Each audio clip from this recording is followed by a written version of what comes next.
Yeah, I was on her yesterday, she didn't go, but she was going today. Yes. Yeah, I know. She did. I said, "Let's do it." You know,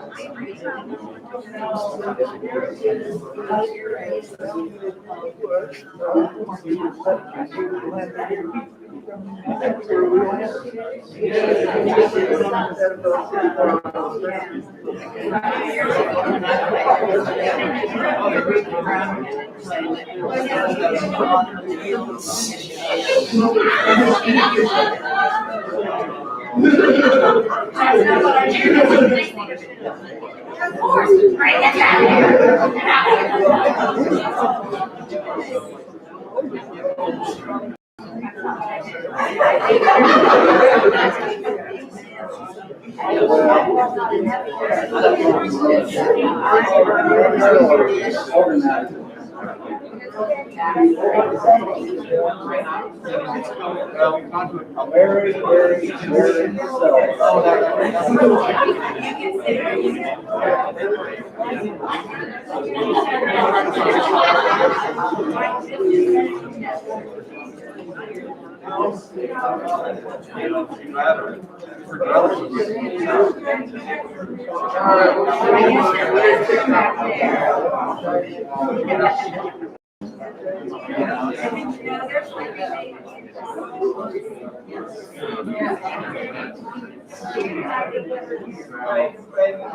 Went off to Liberty and found out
I'll verify it, I read it.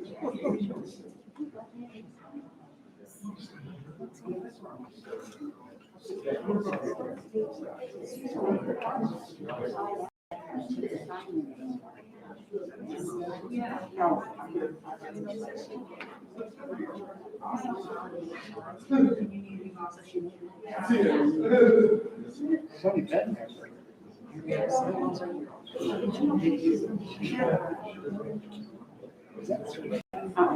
It's just like mine, but the pain is not as big as screen porch. But it's not bad. So it's less horrifying.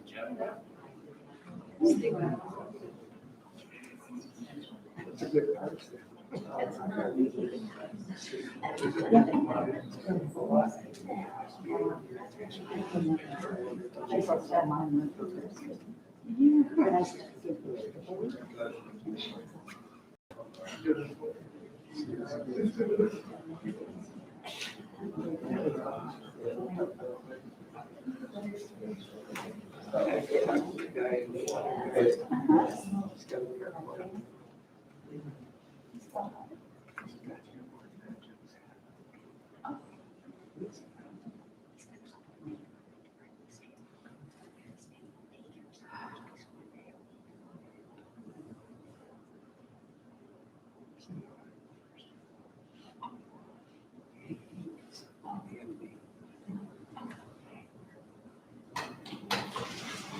Prepare for gunfire.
On behalf of the President of the United States and the people of this great nation, the Secretary of Defense, honorable and faithful military service performed by your husband, we present you with this flag.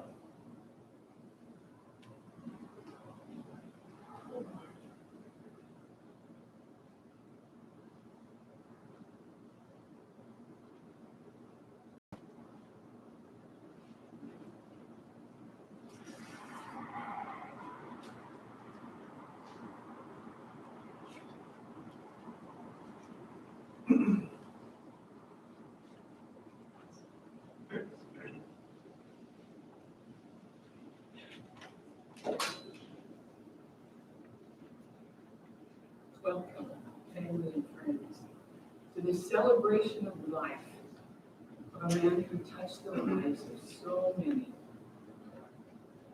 Getting there. Signing there.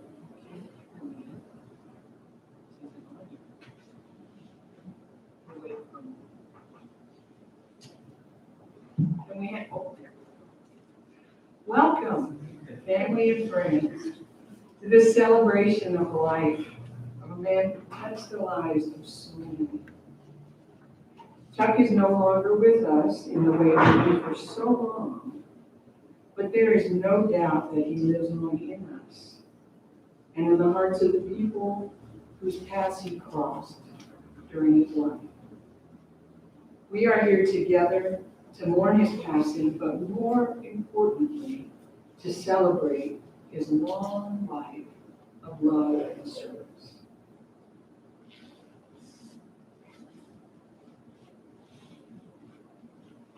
I want to begin with a passage of scripture from Paul's second letter to the Corinthians. We do not lose heart. Even though our outer nature is wasting away, our inner nature is being renewed day by day.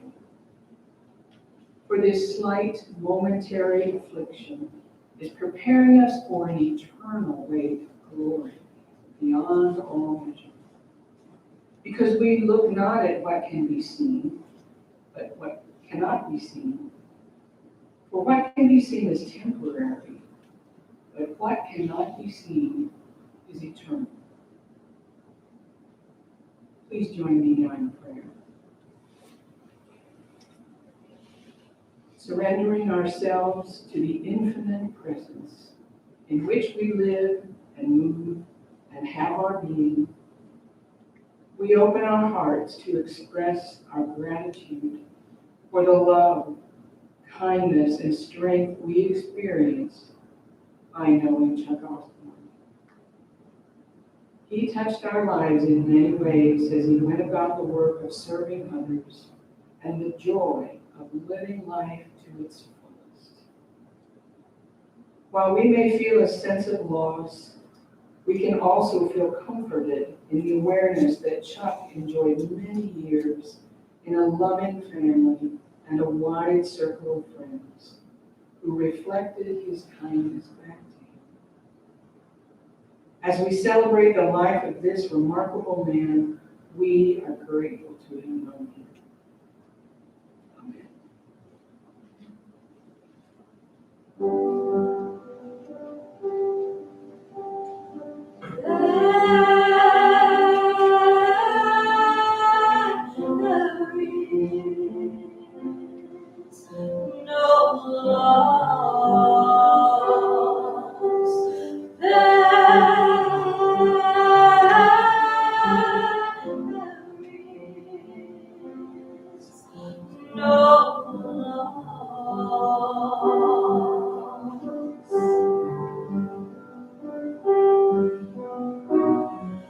I cherish each moment and every memory I share with you.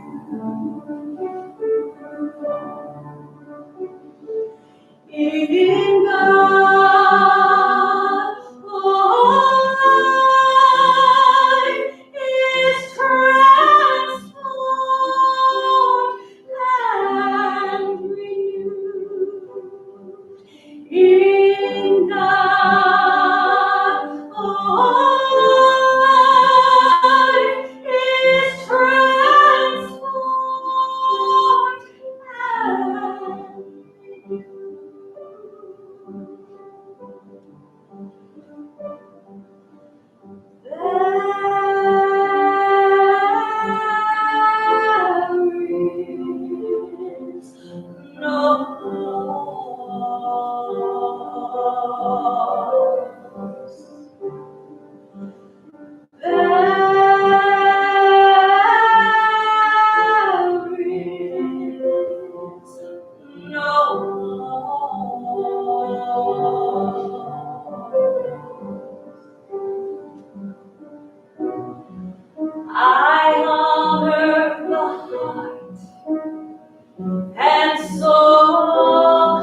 Death has no strength or power over us.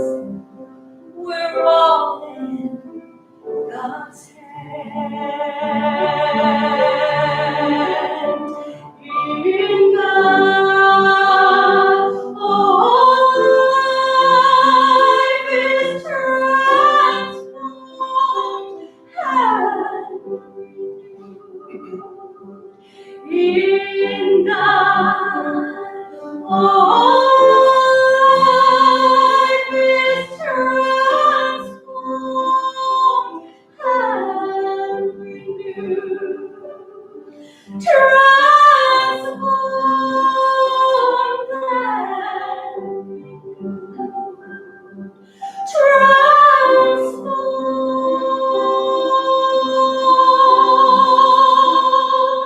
and renewed.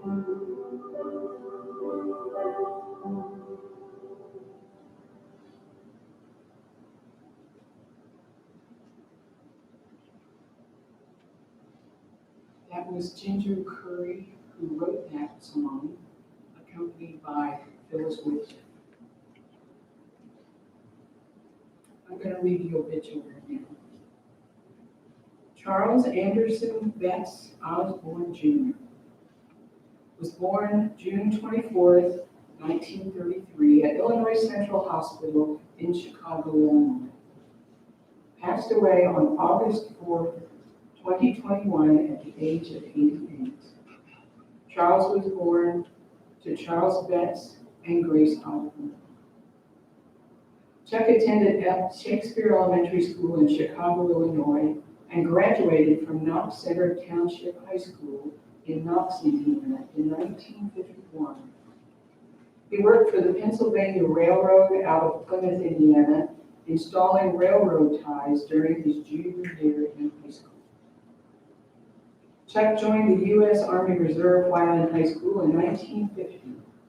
Following high school, he was stationed at Fort Leonard Woods in Missouri Ozarks for basic training, and then Fort Benjamin Harrison in Indianapolis as an MP in the Military Police Corps. Chuck was a physical trainer in the U.S. Army. He received a Good Conduct Medal and was honorably discharged in 1956 after returning from overseas duty at a U.S. Air Force base in Cambridgeshire, England. He served 2 more years in the U.S. Army Reserve before returning to civilian status. Chuck married Martha Marty on September 2nd, 1962, and moved from Ober, Indiana to South Bend, Indiana, where he worked as a logistics manager for Plymouth's truck line. In 1973, they moved to Frankfort, Indiana, where he worked as a logistics manager for Peter Paul Candy Company. When Peter Paul was purchased by Cadbury Schweppes, they relocated to Waterbury, Connecticut. Upon retirement, they returned to Indiana and located in Wilmington. Chuck and Martha raised 4 children: John, Stephen, David, and Nancy. Chuck enjoyed cars, cooking, barbecue, and spectator sports, including Notre Dame football, Chicago Cubs baseball, Indiana University basketball and football, and the Indianapolis Colts football. Chuck and Marty cherished their time together and enjoyed camping and vacationing in Michigan and the Upper Peninsula. They also enjoyed day trips around Indiana, short drives and picnic lunches in Brown County State Park. Chuck is preceded in death by his father Charles and his mother Grace. He is survived by his wife Marty, 3 sons, John, Stephen, and David, and his daughter Nancy. 6 grandchildren: Shannon, Rebecca, Suzanne, Catherine, Charles, and Jeremy, his great-grandson Anthony, and several cousins. Public visitation will be held at 11 at the Young Funeral Home with a celebration of life service to follow. In lieu of flowers, memorial contributions may be made in Chuck's memory to the National Multiple Sclerosis Society or the American Cancer Society. And there's an address for ongoing condolences. Chuck Osborn was a unique individual who is known and loved by many, and many of you. I live in his neighborhood and met Chuck in the late 1990s when we were getting prepared for Y2K. I was going to make sure the pepper grass was ready. Chuck was already on the board, so he had things well in hand, but I didn't know that. So I attended a board meeting, and before I knew it, I was on the board. Chuck was president by then. Long after I left the board, I would see and greet Chuck as we both walked our dogs in the area. His daughter's dog, Bella, really seemed to enjoy riding him in the fresh air.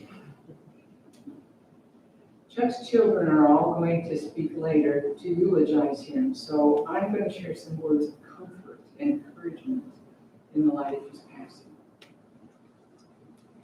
James Dillett Freeman is a minister from my faith tradition who has said that to understand the meaning of death, we must understand the meaning of life. In life, all things change, but nothing perishes or goes away completely. And if this is true in the three-dimensional world in which we live, how much more true is it in the spiritual world?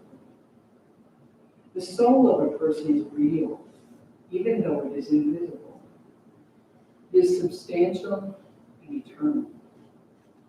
And though it changes, it will not, it does not perish. Life does not begin with birth. It does not end with death. Life is an ongoing, eternal process, an eternal progress. A visible form, an audible voice, a collection of vital organs, and a network of ideas. We are more than just this. These represent our human reality, but they don't define us. We are expressions of the spirit of life. And there is only life. The truth is that we cannot die because we are itself. We are energy. Life is expression. It cannot end. Life itself is endless. We may change form and no longer dwell in the three-dimensional world of the visible, but we cannot cease to be. We never cease to be, not for a moment, because we cannot be separated from life. We cannot be less than life. This life is a journey, and we are travelers, pilgrims moving through eternity, exploring the unknown. We meet one another on our journeys, as we each met Chuck at some point on our path, where his path converged with ours. Some folks share our journeys for only a brief time. Some walk beside us from birth, or join with us in a lifetime of shared adventures. No matter how long we travel together, when a person can no longer continue in a body that is broken, or sick, or just simply worn out, they do not cease to be. They only pass beyond human sight. Death is a door, writes Freeman, through which we pass from one room to another. It is a page we turn to begin a new chapter in the book of life. It is not the end. It's a new beginning. While on this side it may feel like the fall of night, to that one who has stepped through the door, it's another dawn. We don't know all the details of what will occur when we pass through the door, but we trust the divine keeper of infinity, the intelligence that made and sustains the world. We were not made for failure or for dying or for pain. We were created to live gloriously, as Chuck did. We're all children of the infinite. We have a divine destiny which continues even as we step through the door we call death.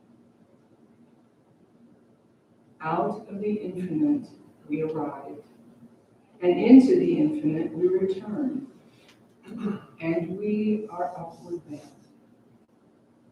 We have risen through an eternity of experience, just like Chuck, and like him, we will go higher yet.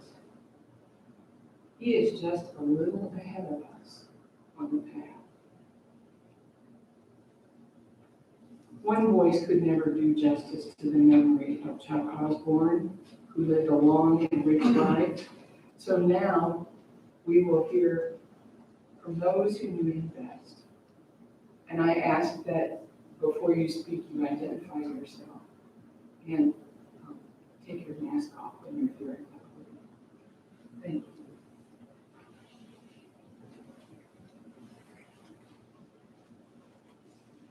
I don't need to be told twice to take this off.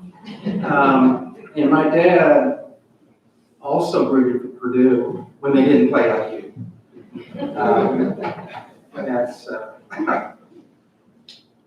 So I'm John Osborn, and I'm the oldest, and I live in Texas now. My two boys are with me, Jazz and Jeremy. But my dad would be honored as I look out here and I see Bloomington friends and Peppergrass friends, family. I see Dad's niece out there, Susan, her husband, Baker. My dear friend Randy came all the way from South Bend. Wanda's here from South Bend. We have a live stream with Dad's nieces, Cindy Bellis and Mary Bellis and Beth Hart. They're all with us, and we're, Dad would be honored. He would truly be honored for you to come and celebrate, because that's what this is. This is a celebration of my father, and I'm blessed to have had him as a father. He was, if I try to think of one word that would describe my father, it would be selfless. He was a giving man, and it really goes back to the beginning. He had me 7 days after he turned 21. And this was in the 1950s. And I will say that Dad's picker got a lot better when he picked his second wife. So, who sits with us today, and I call Mother, and they were married 60 plus years. So he loved his family. He dearly loved his wife, Martha. And like I said, I call her Mother. And Dad, that first marriage didn't work, which is better for my brother and I, to be honest. And but he found my grandparents to take care of us. He brought my dear grandparents in to take care of my brother and I until he met my mom in the early 60s, and we moved to South Bend. And a wonderful brother as a definite plus that got with that. So, really, where do I start? Really, where I start is that selfless. I mean, what my dad was from the very beginning. If you're in your early 20s and he's taking care of 2 kids, and he did that. And my earliest memories of Dad was literally working 2 jobs, and I would see him in the evenings. Grandparents were very loving, took care of us. We were well taken care of because of our dad. He again was more focused on his loved ones than he was himself. And where do I go? 1950s. Again, dads don't get for kids, right? I mean, in the 50s, and he got us. He fought for us. I have a memory. I'm just going to share a couple memories. Bass Lake. Any of you know that area? That was kind of his hangout. He had a buddy, Marv, who had a ski boat.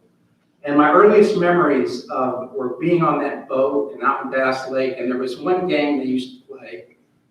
And Dad would go into the water, and he said, well, when you want your dad back, let us know. Well, he'd go into the water. He'd go under the pier, right? So I thought, I've got to say, he's going to drown, right? He's going to drown. And so, anyway, I never knew learning to swim. I always knew how to swim. And then I swam in a high school competitive swim team, and there's my dad cheering me on. So, good memories of those types of. He worked 2 jobs, and I remember when I was in school, going with him in the evenings to learn how to type, because I was taking a typing class. And I'm one of those people that gets on a computer now and doesn't know how to back. I actually learned how to type, going with my dad to the typewriters he had. He was a leader. He was in charge of handicap societies. He was helpful in getting access to, I know of one place, a Subway or a sub-type shop, he got access to, he was president of his condo association, of Peppergrass. He was president for many years. He made change. And he made a lot of change in my life. And, the last six months or so, I was back 4 times in the last 5 months. And for a short period of time, to spend time with family and my mom, but also I had some really quality time with him in the hospital. So we had some really good talks. Knowledgeable man. I learned a lot about him, actually, some bits and pieces of things that I didn't know. And he's touched a lot of people's lives. I think the last thing I want to say, I'm being brief, but I have 2 wonderful sons, and my dad was very proud of those 2 boys. And their mom and I decided we were going to name both of them after their grandparents. And my younger son, Jeremy, we named him Jerry because his dad, he was such a wonderful man. And sitting next to Jeremy is Chaz, who his birth name is Charles. And Charles will walk, and he's getting ready to join the service just like Dad did. So he's a 3rd legacy of Charles. And I'm very proud of him. And this is a celebration of my dad, and I'm very blessed that I'm his son. Thanks.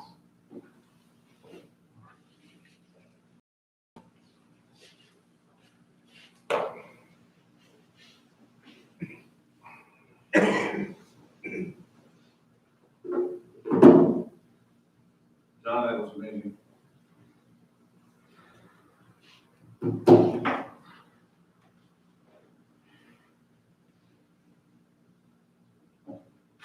I mean, this would happen. So I'm the middle son. I'm Steve Osborn, and I am John's, brother from the first marriage. And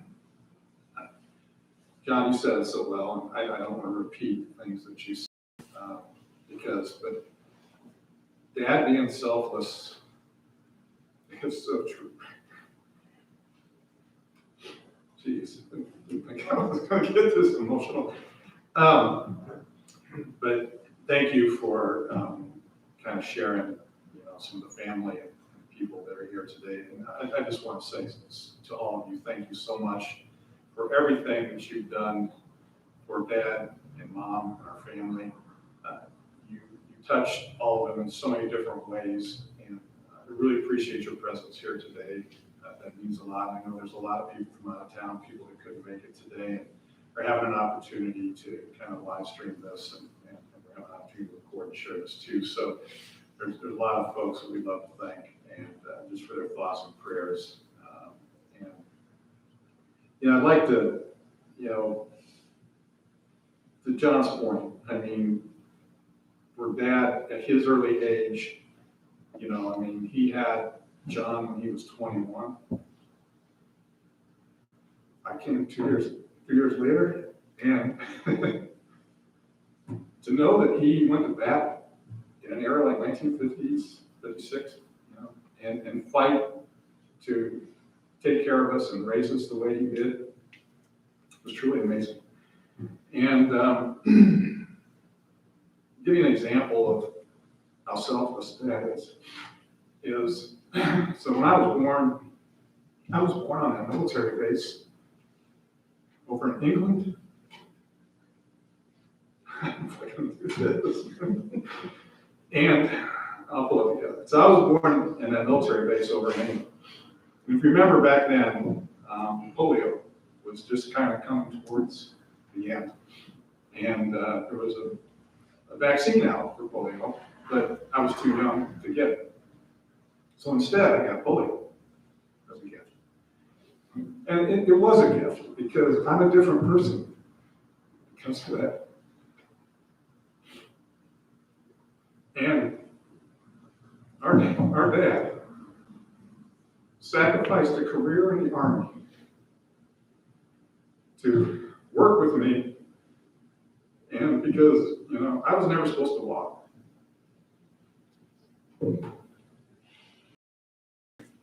But because of Dad's determination, his drive to make sure that didn't happen, I'm here today and able to walk and have for 65 years. And so every day when I get up and walk, I take a step, I think of my dad. My dad was going to be a career officer in the military, and this derailed him. But he never complained. Family was first, John said, how much he cared for his family. And he worked 2 jobs to provide. I mean, when he found his love of his life and mom, and had an instant family, with 3 boys. And so he immediately had to, Mom stayed home, took care of us. Dad took care of his boys, and then Nancy came along and became another great member of our family. And it's just a testament. And you all know this because you have all shared stories with me about how giving Dad is in so many ways. You did it here today. Various people came up and told me about it. I've heard about this many times over, all the things he does, to help people. I will say, and try to turn it a little more on a positive note, with some memories that I have that are about Dad's leadership, about his care, love. It defines fatherhood, and he was an incredible father to us. And he saw something in me. I don't know what he saw, but he saw promise in me to, from an engineering standpoint. So when we were I was in John Monroe Elementary School in South Bend, and they were James Monroe. I'm sorry, thank you. I'm a little cold up here. So anyway, the school's not important, but it was elementary school, and they were redoing the parking lot, and they volunteered me to draft up all of the striping and everything for the different basketball courts and other things like that. And I still have that drawing today. He cherished that for a long time. He didn't want to give it to me. And but anyway, he finally shared it with me. But it's he was proud of the fact that I was able to do that. And then when they bought the house on Harrison Street in Frankfurt, and we had a above ground pool. We had this above ground pool in South Bend too, but my dad he took it with him and added it to the back of the house, and they had a hill coming off the back of the house, and he wanted to cut out part of the hill, put this above ground pool in, and build a deck around it. Okay, by that time I was a civil engineering student at Purdue. And he said, well, you know, Steve, you can design something here, right? You get all this extra lumber and stuff. So here we go, you know, blind leading the blind. I didn't even have my concrete class or my wood class. Right? So, didn't know anything about geotechnical engineering yet. But, yeah, we're cutting a hole in the hill. We're going to put a pool on it, so it better work. And, you know, then some of the timbers I came up with were pretty significant, large, you know, but definitely standing tall right now still today can hold a lot. But the pool might have settled a little bit, you know, because we had to put some fill in, you know, you kind of half cut in the hill and then you put fill in too, you know, that filling didn't come back quite right. So anyway, my coworkers back here will understand what I'm saying. Anyway, but Dad had a lot of trust and confidence in me to help him with stuff like that. He always loved cars, like we said in the obituary, and he was a car nut growing up, and then he always liked to work on his own cars. And so then, as we kids were inheriting some of the vehicles, you know, we ended up learning how to work on our own vehicles because of that. And, you know, I ended up taking an auto mechanics class just because of that, and learned even more. And, you know, I feel like I'm a little more knowledgeable now, and I can't work on my own cars, it's too complicated, but you can at least go into a dealership, you can at least understand what they're talking about, challenges and that kind of stuff. Dad also encouraged, I mean, he led by example, and so he encouraged us to get involved in scouting, and that really had a big impact on me too. Going through some of the various roles within scouting and teaching you all about strong character and morally right and just doing the right thing. I mean, he used to always say, you know, if you're going to do something, do it right, don't do it at all. That's just the way he was. And he really instilled a lot of really strong character values, leadership skills, you know, just my core, you know, comes from my dad. And very proud to say that. You know, like we're talking about within sporting events and stuff, that Dad loves spectator sports. And, you know, John talked about swimming. And I was on the swim team with John. David, you swam for a while in Frankfurt, right? So with us, you know, and I'll tell you a funny story. So when we moved from South Bend to Frankfurt, Dad and Mom come down early, and they're meeting with, you know, the school, trying to figure out how to, you know, get us enrolled in the school down here in high school and get us on the swim team down here. And they start talking us up like we're best swimmers in the world. We're Olympic swimmers, you know? And I mean, I sucked. I mean, I couldn't compete. I was always on the B team, and I was just there for eye candy, I think, because I was not, you know, John was good. John was a sprinter. I was a distance swimmer. And I just remember when we were out here in Frankfurt, and we go to one of the first practices, and we hear like there's 2 or 3 swimmers that quit the team because you got these big shots from South Bend. I mean, like, get those guys back. I mean, that's not right. But Dad was very proud of us. Certainly was. And then, you know, as far as, you know, later in life, I mean, you know, when Dad was volunteering with the Handicap Association, you know, here in town, and every once in a while he would get some tickets to the Colts games, and he loved going to the Colts games. So he would drive up, I'd pick him up out by the airport, I'd take him into the Skyline Club and have a brunch before the game, and we'd, you know, push him in a wheelchair down Capitol Avenue, and he had 50-yard line seats in a handicap spot, and they were awesome, the roof's open, and we just had a blast.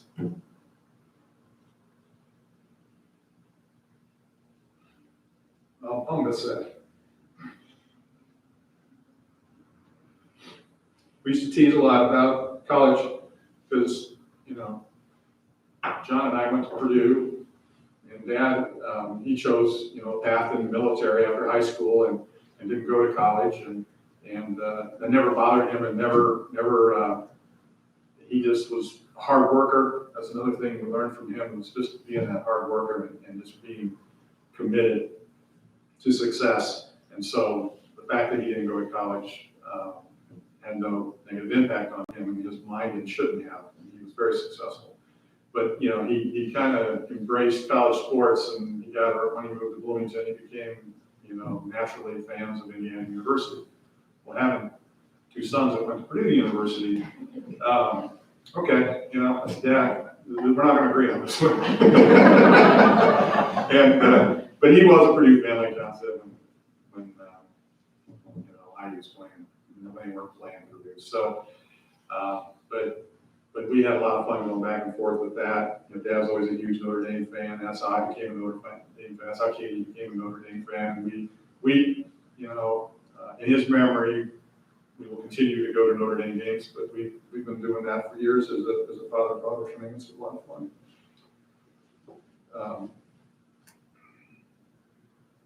I've probably taken more time than I should. That's not fair to Dave and Nancy, and I apologize. But I'm very proud to be Dad's son. He was an amazing father. He taught me so much. And I love you deeply, Dad. You're at peace now.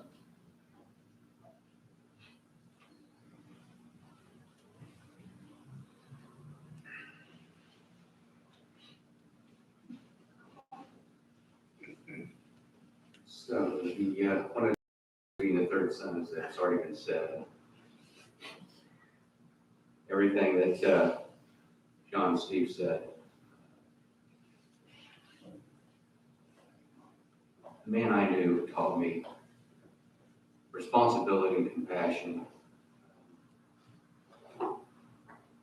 The responsibility through what he did and how he lived his life. And it took a while to sink in for John and I. I think Steve grabbed hold of that a little bit sooner. But he was a good son. Compassion, what really strikes me is that he did like his vehicles. And I took the station wagon out one night and took out about 8 fence posts with it. Should have had my butt handed to me.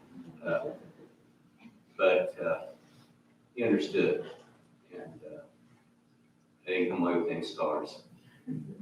So that showed me right there that it was a skill set that he taught, again, by example. I'm sure my daughters are glad. I really don't have a lot more to say that John and Steve had said, much more eloquently than I could. But this man treated me like his own blood. He did me too. I'm glad that he did, because there was a lot to learn. Again, it took me a while to learn it, but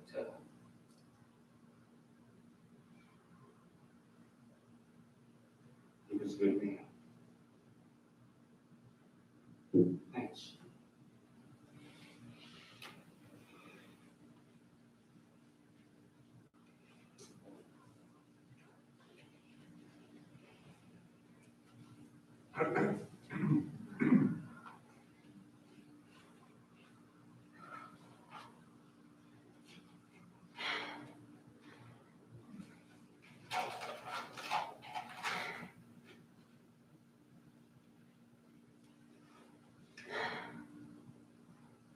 Sorry, Mr.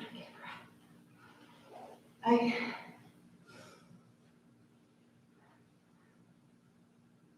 didn't have anything planned to say. Reading my dad's obituary the other day, I didn't realize that his full name was Charles Anderson Betts Osborn Jr. And I kind of said, Steve, they made a mistake on his obituary, because I always thought he was Charles Betts Osborn. So I didn't know. So my dad is the strongest man in the entire world and the best man. He didn't have a father figure. It was just him. His mother wanted to have a child, and that was back in the 30s. and that was unheard of. So she decided to have a child. So they loved each other dearly. But she had her nursing. So she was a busy nurse in Chicago. So my dad grew up in boarding schools, and he told me later in life how lonely he was and not having any siblings. And he would run away from boarding school multiple times to be with mom. But so the Charles, I understand, Anderson is his dad's, can't remember the Anderson part of it, but Betts was his dad's last name. And then I didn't know he was a junior. When they brought his few clothes back from the hospital the last time, a little bag, it said Charles Osborn Jr. And I'm like, that's not junior, but I guess he is a junior because I didn't know his dad's first name was Charles. That's how little we know about his family. But that being said,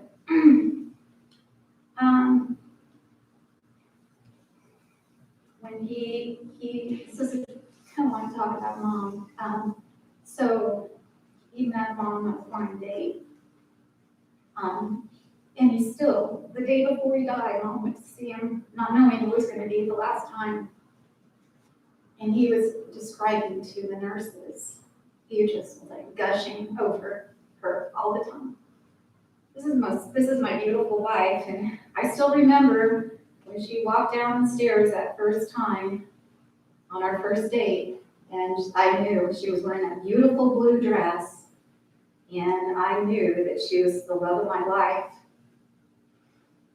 And he absolutely worshipped mom. I've never known a greater love, ever. And he has the fact that he didn't have like a foundation. He was the best dad in the entire universe. He was my daddy, and I don't know. I know I'm 55 years old, but I still feel like his little girl, and he took care of everything. And he was just always there for me. Always, no questions asked. And he made my life growing up the most idealistic life. I still remember every Christmas morning, oh my gosh, he would make me, so I was always scared because our house in Frankfurt, the door that came into my bedroom, it was the attic door. So on Christmas Eve night, I was afraid to sleep in my room because I was afraid I'd see Santa come from the chimney. So they let me sleep on their floor in their room. So I don't know how they managed to wrap presents and be Santa downstairs, and I still have no clue. And then I would be, so I'd wake up, of course, on Christmas morning and couldn't stand waiting, but Dad had to make everything perfect. So we'd go downstairs and light the fire in the fireplace and turn the Christmas lights on and play the Christmas music and get the breakfast going. And finally, the most beautiful house growing up because of Dad. He always renovated the houses that I mean, it was just a beautiful house, and it was so Christmassy. And I'd come down to the landing and look down, and Mom always decorated it so beautifully. And it was just, I don't know, he just made it perfect. And every time I needed my dad, every time, Dad, can you do this? Dad, I need to drive to the eye doctor because they dilated my eyes, I can't drive. Dad, I need this. Dad, I need that. Okay, you drop everything. He was always there. I could count on Dad. And, they have this plan for their ashes, because mom and dad, their favorite thing was going for drives. And dad's greatest goal was to have his driver's license renewed by his birthday, which was June 24th. And he did. And mom and dad went for a couple more drives after that. But just last year, I found out that they took me for a drive in Brown County State Park in the fall, and they showed me their spot. And I said, Dad, I don't want to talk about it. We can't talk about this. I can't even think about it. Don't go there.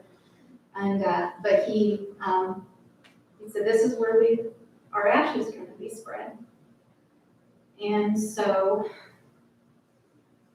we're going to hold on to, mom's going to hold on to Dad's ashes. And then whenever that day comes someday in the far future, they're going to have their ashes spread, mixed together, and we're going to spread them together to their eternal spot, their favorite spot in Brown County State Park.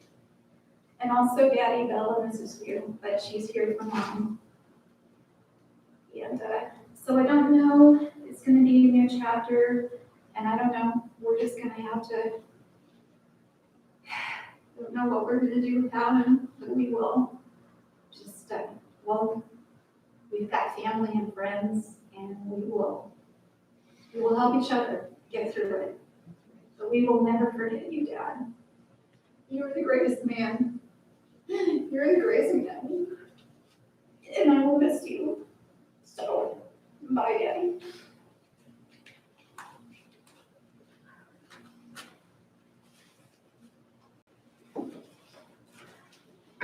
Can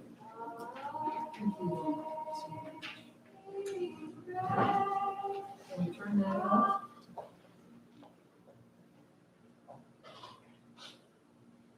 This is favorite song. There's another grace. Yes. This is Chuck's favorite hymn and his mother's favorite hymn. And his mother was named Grace. I haven't put that together yet. So we're ready for the recording.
Charles has put on invisibility. Dear Lord, I cannot see, but I know this road ascends and passes from my sight.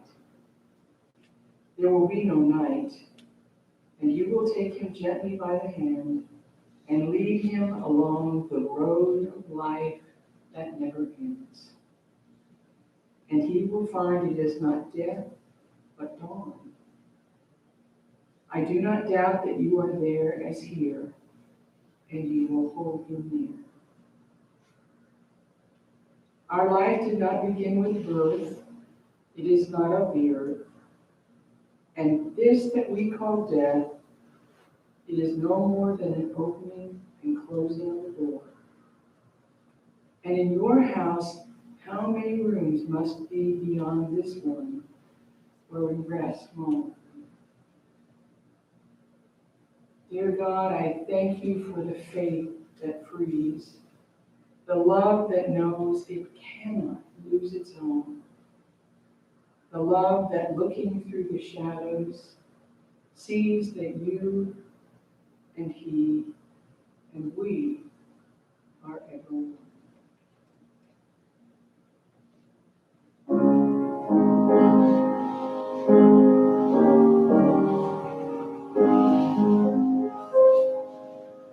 I come to the pardon alone, while the dew is still on the roses, and the joy we share as we tarry there, no other has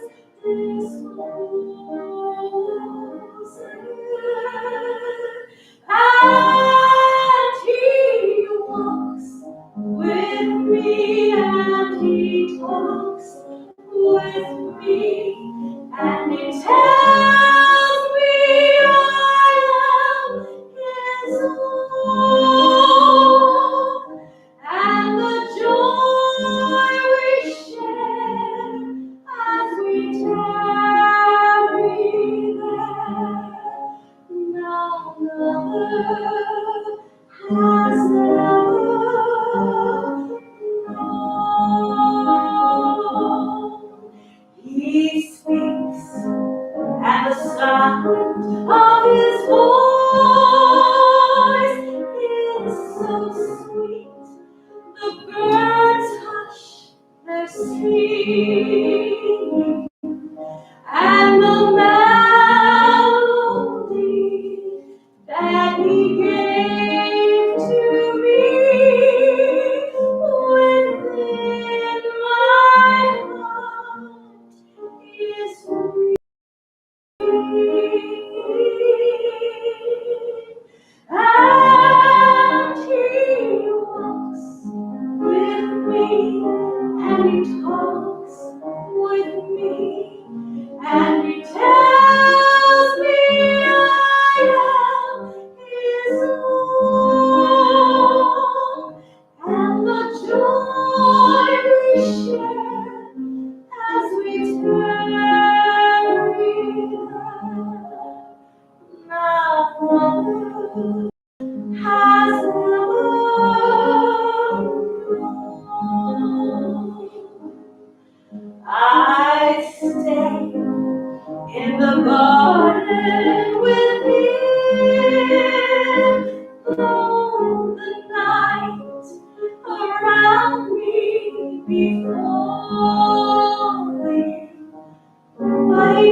doors, I invite you to turn within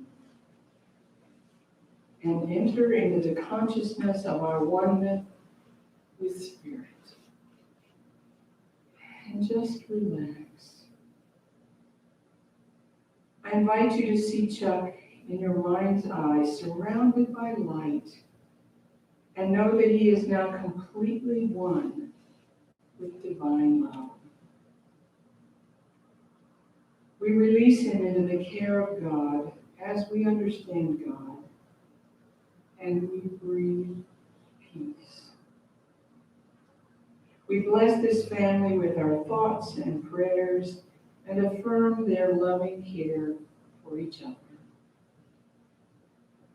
And now we will observe just a moment of silence in which you can offer your personal farewell to this dear man.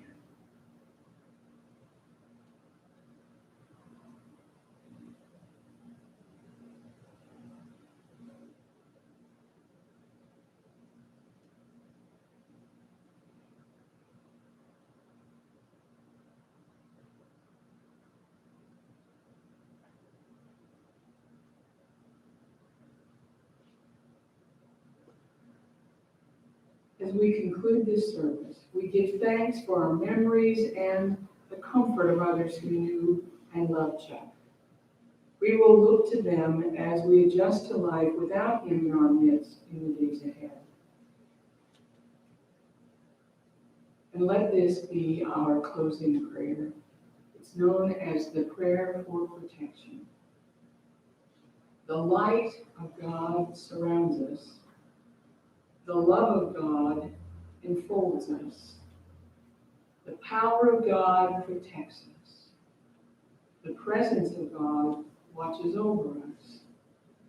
Wherever we are, God is, and all is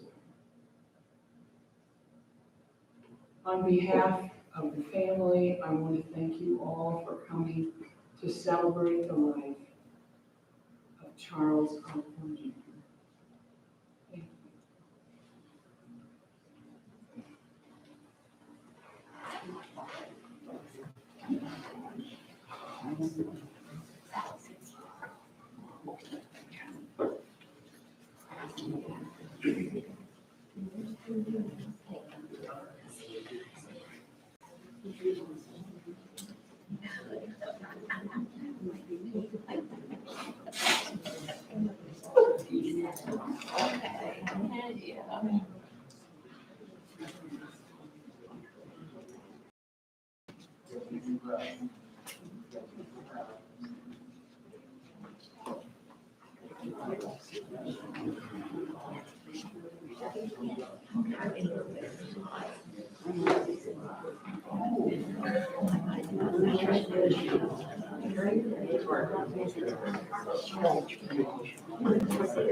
Now, I don't know what you did.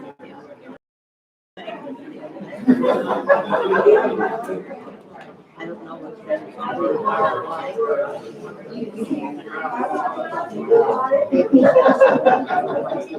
I didn't know that was a phone call. I thought it was